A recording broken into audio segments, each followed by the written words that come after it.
La campagne temps froid qu'on est en train de mener est une campagne qui vise à accroître le domaine de certification du 175 pour des températures de moins 40 degrés.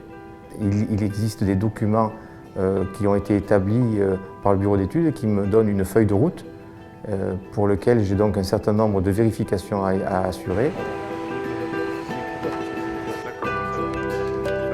Je suis là essentiellement pour seconder Michel, qui est, je dirais, le leader technique sur cette mission. La machine étant aujourd'hui certifiée dans un domaine limité jusqu'à moins 15 degrés, l'objectif était de définir un domaine un peu plus étendu vers les températures basses, de manière à satisfaire les besoins des divers clients qui seront futurs acquéreurs du produit. Pour cela, on cherche des températures froides, de l'ordre si possible de moins 40 degrés. Et nous allons, avec les mécaniciens, voir comment cette machine se comporte, aussi bien au sol pour la mise en œuvre, à la mise en route, et enfin en vol, de vérifier qu'il n'y a pas de phénomène particulier dû à la basse température sur cette machine.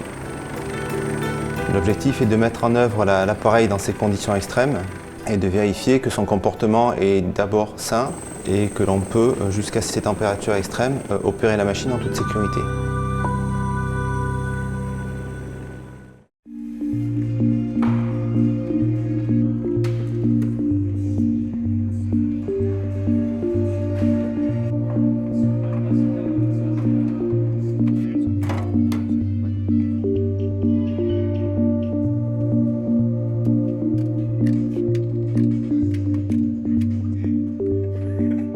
Pour mener à bien cette campagne, nous avons besoin de toute une équipe.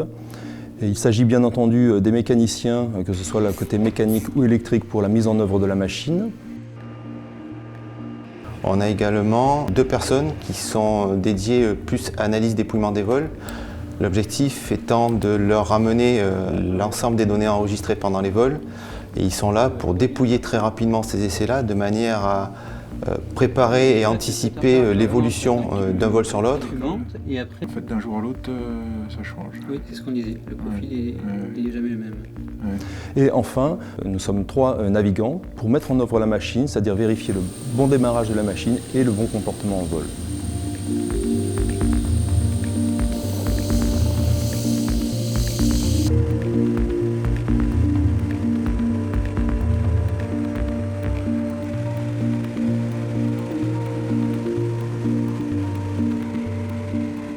L'EASA, c'est l'Agence européenne de sécurité aérienne, dont la mission est de s'assurer que tous les utilisateurs européens, quand ils voyagent sur les lignes aériennes, ont un niveau de sécurité suffisant. Moi, je suis mandaté par l'EASA en tant qu'expert.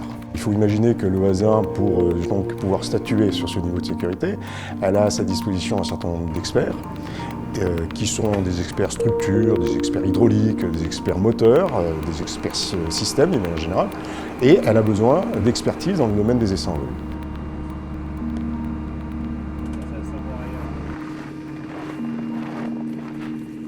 Bon, tout s'est bien passé, on n'a pas de problème particulier, ça s'amortit très vite. Et alors après, comme on était content du bimoteur, on s'est dit tiens, refaisons-le en monomoteur. Et là, on a fait des mises de pas, des baisses de pas. Au début, un peu timoré à 4 secondes. Et puis, voyant que ça se passait pas mal, on a un peu fait un peu plus rapide.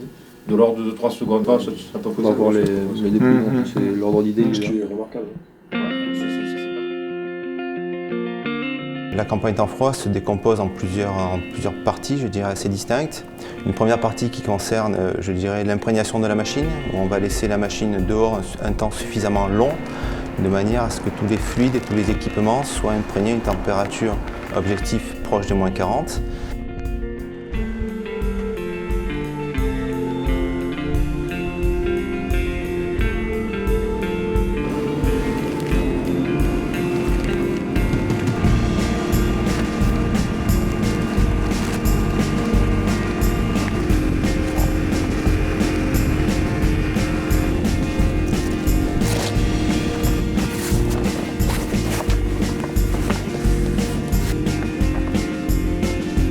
Ensuite, il y a tout ce qui est vérification de la machine avant la mise en route, c'est-à-dire la capacité d'ouvrir les capots, de regarder les différents organes de la machine, et donc être capable, malgré le grand froid, de pouvoir intervenir sur la machine dans de bonnes conditions.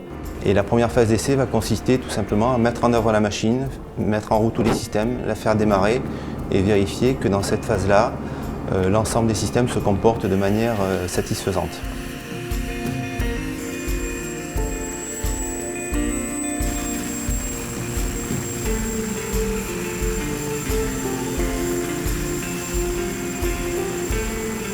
Les exigences temps-froid sont extrêmement sévères. L'expérience que j'ai me montre qu'on a une espèce de mur physiologique pour les matériels, comme pour les hommes d'ailleurs, aux environs de -30, -35. Le comportement matériel change brutalement, il n'est plus linéaire. Personne n'a vécu des conditions aussi extrêmes. C'est difficile au niveau physique, étant donné que travailler au froid, ça puise énormément d'énergie. On se retrouve vite fatigué. Donc on se surveille mutuellement les uns les autres de façon à déceler chez une personne si elle commence à geler sur place.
Sur l'altitude, 30 degrés. Merci.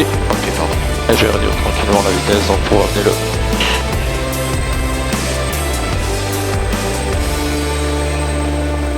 Fire 3, the simulations are nav, runway 28, what you just approved, maintain VFR at all times.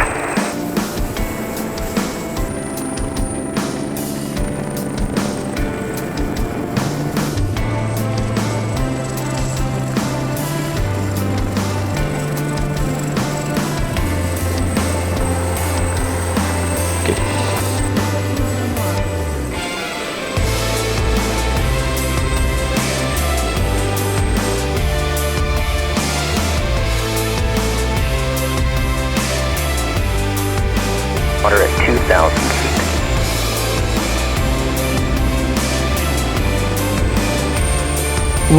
feet. Vampire 4, just got you there now. Discovery 218, when ready to line up, runway 28. Now, number 1. Mon rôle est également d'évaluer les qualités de vol de cette machine et son comportement en vol. La machine, pour le moment, ne nécessite aucune modification.